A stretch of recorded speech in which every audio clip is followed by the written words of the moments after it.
Assalamualaikum warahmatullahi wabarakatuh.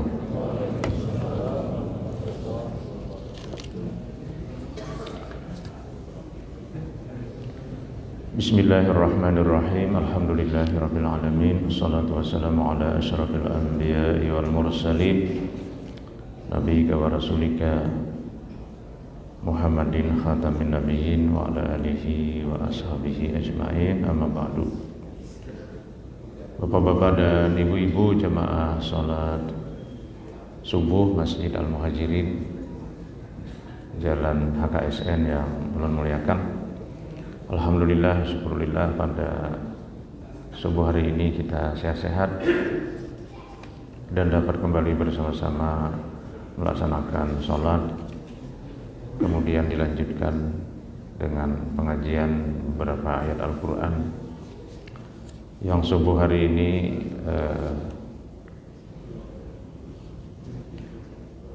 kita mulai dengan ayat ke-50 49 dari surah Maryam, surah 19. Ayat-ayat ini masih berbicara tentang Nabi Ibrahim. Cerita Nabi Ibrahim mulai ayat 41 sampai 50.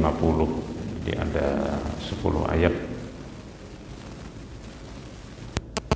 Di ayat 49 Allah menegaskan, a'udzubillahi minasyaitonirrajim, falamma a'tazalahum wa ma ya'buduna min dunillah wa habna lahu ishaqa wa yaquba wa kullan ja'alna nabiyya wa wahabna lahum min rahmatina wa ja'alna lahum lisana sidqin aliyya.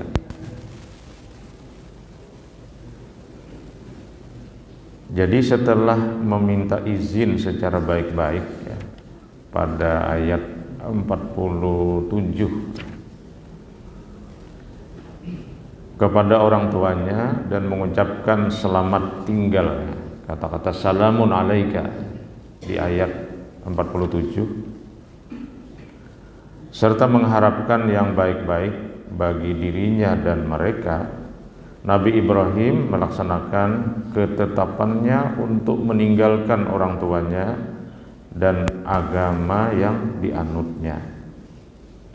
Maka ketika ia telah menjauhkan diri dari mereka, i'tizal itu menjauhkan diri.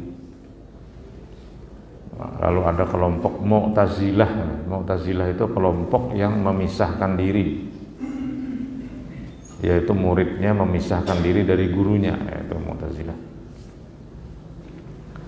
Maka ketika ia memisahkan diri atau menjauhkan diri dari mereka dan dari apa yang mereka sembah selain Allah, kami memuliakan dan melimpahkan nikmat kepada Nabi Ibrahim, yaitu menganugerahkan kepadanya Ishak. Setelah sekian lama ia berharap, bahkan ketika itu ia mencapai usia lanjut dan istrinya telah dinyatakan mandul. Jadi mirip dengan cerita Nabiullah Zakaria ya, yang di dalam surah Maryam ini telah lama menantikan anak, kemudian lahir anaknya. Sama juga dengan Nabi Ibrahim, awalnya dia mendambakan keturunan, lama tidak dikasih, lalu kemudian dikasih pada saat usia yang sudah tua dan istrinya juga dinyatakan mandul. Dan kami anugerahkan juga kepadanya cucu, yaitu Yakub anak Sarah. Ibrahim istrinya Siti Hajar dan Sarah. Sarah melahirkan Ishak, Ishak melahirkan Yakub, ya, cucunya. Dan masing-masing dari anak cucunya itu wa kullan ja'alna nabiyya, kami angkat menjadi nabi. Nanti kalau Bapak Ibu melihat silsilah nabi, dari Yakub itu lahir banyak sekali nabi. Nabi Musa, Nabi Harun, Zulkifli, Ilyasa, Nabi Saleh, Nabi Lut, sampai nanti di keturunan ya, satunya dari Siti Hajar adalah melahirkan Ismail. Ismail terus orang-orang soleh, kemudian lahirlah Abdullah, kemudian Abdullah melahirkan Nabi Muhammad SAW. Maka disebut Nabi Ibrahim itu dengan Abul Anbiya.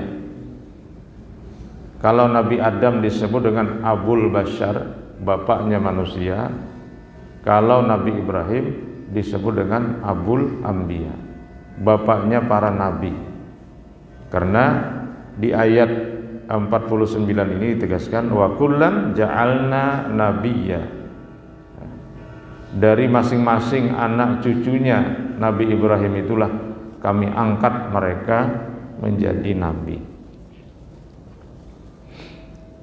Dan bukan hanya terbatas di sana, tetapi juga kata Allah nih di ayat 50, kami menganugerahkan kepada mereka sebagian dari rahmat kami, yakni berbagai kebaikan duniawi dan ukhrawi. Wa ja'alna lahum lisana sidqin aliyah, dan kami jadikan mereka buah tutur kata, yakni kenangan abadi yang baik lagi tinggi, sehingga semua pihak hormat dan mengagungkan beliau dan anak cucunya. Lisan sidqin, lisan sidqin itu asal artinya kan lisan itu lidah, sidqin itu benar. Jadi keturunan Ibrahim itu kami jadikan kata Allah lisan sidqin, lidah yang benar, aliyah dan tinggi. Maksudnya itu orang akan mengenang sepak terjang perjuangan dan kebaikan yang mereka tinggalkan. Ini juga menjadi isyarat bahwa hidup itu memang harus meninggalkan jejak rekam kebaikan. Kalau sekarang bahasanya jejak rekam ya. Bahkan dalam era digital ditambah lagi jejak rekam digital. Makanya ini banyak bafoto ya. Bafoto ini untuk meninggalkan jejak rekam. Tapi mestinya bafotonya itu yang bagus-bagus ya. Jangan yang tidak bagus ya. Jadi lisan sidqin, elektronik sekarang nih. Jadi lisan sidqin, elektronik, media digital. Nah, kira-kira begitulah. Karena kita memang tidak bisa menghindari dunia digital ini, dan ini sangat membantu untuk mewariskan jejak rekam yang baik bagi generasi selanjutnya. Nah, makanya sekarang di media digital itu penuh sesak dengan informasi ya. Tapi tidak semuanya terkait dengan jejak rekam yang baik, banyak juga jejak rekam yang tidak baik. Ya, jejak rekam itu bahasa kitanya mungkin arsip-arsip.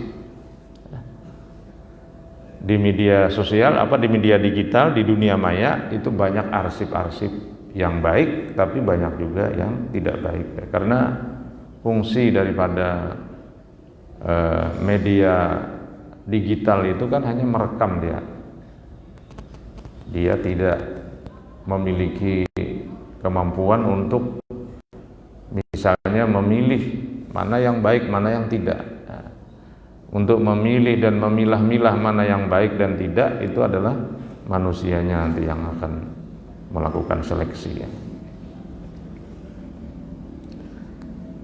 Nah, ayat ini, ayat 49 dan 50 tidak menyebut Nabi Ismail yang juga merupakan putra dari Nabi Ibrahim. Nah, ini tampaknya disebabkan karena ketika meninggalkan kaumnya ini, beliau belum dikaruniai anak dari Siti Hajar yang ditinggalkan di Mekah. Jadi Ibrahim meninggalkan kaumnya bersama istrinya Sarah, ibu daripada Nabi Ishak. Ini berarti Sarah ikut berhijrah karena Allah dan suaminya Sehingga anugerah yang disebut di ayat ini berkaitan dengan Nabi Ibrahim dan istrinya Sarah ini saja, tidak dengan istrinya Siti Hajar. Ini kan kalau kita baca sejarah, Nabi Ibrahim ini lahirnya di Ur. Ur itu tenggara Irak. Jadi di sebelah timur dari Teluk Persia. Di sebelah kanan dari Jaziratul Arab itu ada laut yang masuk ke darat, ya, namanya Teluk Persia. Nah, di sebelahnya itulah Irak. Disitulah Nabi Ibrahim lahir. Kemudian dia mungkin sudah beristri di sana dengan Siti Sarah, tapi belum punya anak. Dia berdakwah, dia terlibat perseteruan dengan Namrud. Kemudian dia dihukum, tapi diselamatkan oleh Allah. Kemudian dia melihat kondisi di selatan Irak ini tidak kondusif untuk dakwah. Akhirnya dia berjalan atau meninggalkan Ur, Irak bagian tenggara ini atau bagian selatan, menuju utara, menyisiri daerah subur di samping Teluk Persia itu, di daerah timur dari Teluk Persia. Terus ke atas sampai ke Palestina. Nah, Palestina ini kan utara dari Jaziratul Arab. Nah, kalau ini harus pakai peta memang menjelaskannya ini. Kemudian, nah dari situ kemudian dia berdakwah di Palestina. Dia kemudian mendapatkan keturunan. Nah, disitulah dia mendapatkan keturunan yang disebut dengan wahabna lahu Ishaqa wa Yaquba. Disitulah dia dapat Ishak dari istrinya Siti Sarah. Ada yang mengatakan pada saat sebelum mendapatkan anak, ketika berada di daerah Palestina itu, Siti Sarah kemudian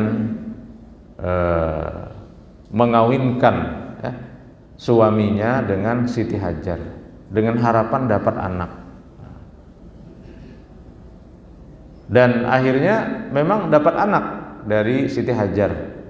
Tapi Nabi Ibrahim sangat paham, mungkin karena seorang wanita kalau berdekatan, ya, sesama istri akan ada hal-hal yang sifatnya tidak nyaman gitu ya. Lalu akhirnya atas perintah Allah dia membawa istrinya Siti Hajar itu ke Mekah pada saat hamil, sudah tua. Jadi dari Palestina turun ke bawah, ya, sampai ke Mekah. Nah, dari Mekah ini dia balik lagi ke Palestina. Dia berdakwah di sana sampai juga menyeberang ke Mesir, ke Afrika Utara, kemudian bolak-balik antara Afrika Utara dengan Palestina. Sebagaimana juga dia juga bolak-balik dari Palestina ke Mekah untuk menengok anaknya Ismail. Nah, disitulah yang pernah saya jelaskan bahwa perjalanan Nabiullah Ibrahim untuk melaksanakan dakwah itu kira-kira mencapai 1/6 dari jarak atau ukuran keliling bumi. Jadi sekitar 40.000 kilometer. Keliling bumi itu kira-kira 6 kali 4 24, 240.000 kilometer. Jadi kita tidak bisa membayangkan dengan alat transportasi apa beliau berpindah atau migrasi dari satu tempat ke tempat yang lain. Nah, mungkin pada waktu itu yang paling cepat hanya kuda.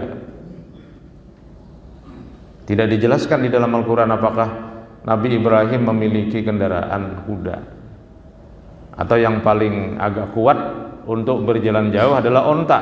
Juga tidak dijelaskan apakah dia pakai onta. Juga bisa membantu keledai, juga tidak dijelaskan apakah beliau menggunakan keledai.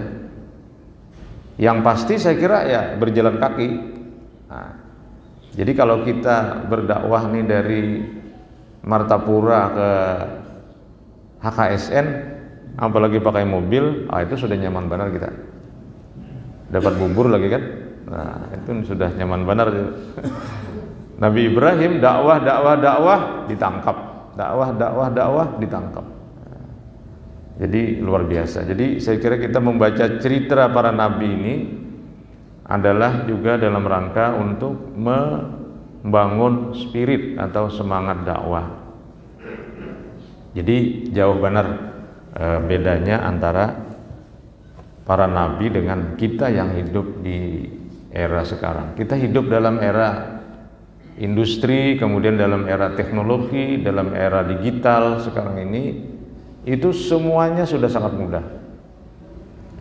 Dan oleh karena itulah juga ketika kita membaca dakwah-dakwah yang dilakukan oleh para nabi itu kan sifatnya manual dan direct ya, manual dan langsung. Jadi nabi bertemu dengan umatnya. Tadi misalnya ayat-ayat yang dibaca oleh imam kita tadi itu cerita Nabi Syuaib berdakwah dengan umatnya. Jadi langsung masyarakatnya ada di suatu titik didatangi oleh para nabi kan. Lalu nabi berdakwah. Kalau cerita Nabi Nuh kan ngeri lagi kan. Nabi Nuh datang, yang didatangi ini bukan. Nah, jadi Nabi Nuh datang, yang didatangi itu bukan, lari dia. Falam yazidhum du'ai illa firara. Tidak bertambah untuk mendengarkan ajakanku, kata Nabi Nuh, melainkan lari. Jadi yang bertambah itu bukan perhatian, tapi larinya. Nah, bayangkan itu. Dalam surah Nuh itu dijelaskan dalam surah Nuh. Yang kadangkala lari itu mereka menjadikan jari-jarinya menempel pada lubang telinga dan wastaghsaw siyabahum wa asarru wastaghsaw siyabahum, dan mereka menutup mukanya dengan kain. Jadi kain tutup, kemudian telinga tutup. Ini nang kada kau buka lari dia. Nah, kita kada kau bayangkan itu.